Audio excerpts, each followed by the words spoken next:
మహబూబాబాద్ జిల్లాలో శ్రీ పార్వతీ రామలింగేశ్వర స్వామి పారువేట ఉత్సవాన్ని ఘనంగా నిర్వహించారు. సింగారం గ్రామంలో 500 ఏళ్ల క్రితం స్వయంభుగా వెలిసిన స్వామికి శివరాత్రి ఉత్సవాల్లో భాగంగా పారువేట ఉత్సవం నిర్వహించడం ఆనవాయితీగా వస్తోంది. పారువేట ఉత్సవభరితమైన ఘట్టం. ఈ సాంప్రదాయ వేడుకలో రామలింగేశ్వర స్వామి పార్వతితో కలిసి వేట కోసం వనానికి వెళుతున్నట్టుగా భక్తులు భావిస్తారు. ఈ వేడుకలో శివుడు, పార్వతి నంది వాహనంపై ఊరేగిస్తూ వేట సన్నివేశాలను భక్తుల కళ్లకు కట్టినట్టుగా ప్రదర్శించారు. సనాతన ధర్మం ఎంతో ప్రాముఖ్యతగా చెంది ఎప్పుడో తరతరాలుగా మన హిందూ ధర్మాన్ని కాపాడుకునే ధర్మం మనందరికీ. అలానే ఈ తెలంగాణ రాష్ట్రంలో మహబూబాబాద్ జిల్లా సింగారం గ్రామంలో వేంచేసి ఉన్న శ్రీ పార్వతీ సమేత రామలింగేశ్వర స్వామి వారి దేవస్థానంలో మహాశివరాత్రోత్సవాలు అత్యంత వైభవంగా జరుగుతాయి.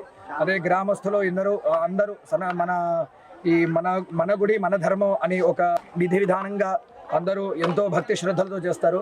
ఈ రోజు అతి ముఖ్యంగా గ్రామస్తులందరూ పారువేట 4 రోజుల కార్యక్రమం జరుగుతుంది. హిందూ ధర్మం, సనాతన ధర్మం ఎంతో ప్రాముఖ్యతగా చెంది ఎప్పుడో తరతరాలుగా మన హిందూ ధర్మాన్ని కాపాడుకునే ధర్మం మనందరికీ.